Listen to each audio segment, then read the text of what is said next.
Good evening, I'm Jill Valley. I'm Dennis Bragg. There's no specifics on any breakthroughs yet, but new comments from federal officials may be an indication of movement on that long-debated Flathead water compact. The new developments come after several years of dormancy in the agreement, which aims to resolve outstanding treaty right questions in the Flathead Basin. It's been over 4 years since Governor Steve Bullock gathered with Montana legislators and leaders of the Confederated Salish and Kootenai tribe to celebrate and sign the Flathead Water Compact. The event was a milestone, coming after a pitched battle over the proposed agreement in the legislature.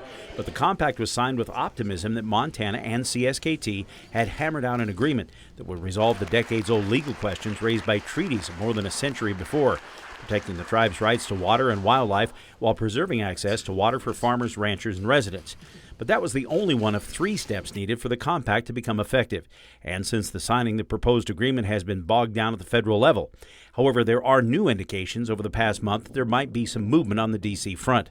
In mid-November, Interior Secretary David Bernhardt responded to a letter from Senator Steve Daines where the Bozeman Republican urged Interior to review some of the remaining complaints by Montanans who still aren't happy with the details of the compact. In the letter, Bernhardt explains how the feds view the thorny question of off-reservation water rights, management of water on the reservation using unique single board for management, and saying Interior is satisfied concerns have been addressed through the negotiations. Then, right before Thanksgiving, Attorney General William Barr told reporters in Kalispell he also feels negotiations have been productive. This is the kind of complicated problem that needs to be resolved because a lot of economic decisions are pending, and I think we have to bring clarity to the situation.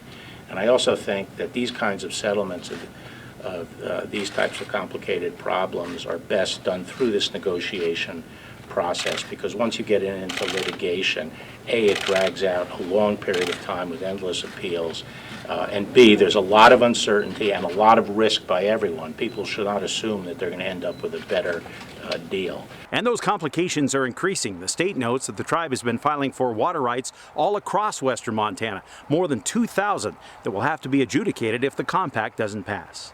That adds pressure to get the federal approval complete, giving the administration's recent comments even more significance. I think it's a good outcome to that process, and I'd like to see the process continue. It's easy to get to. Once Congress approves the Flathead Water Compact, the final step to approval will come from the CSKT Tribal Council.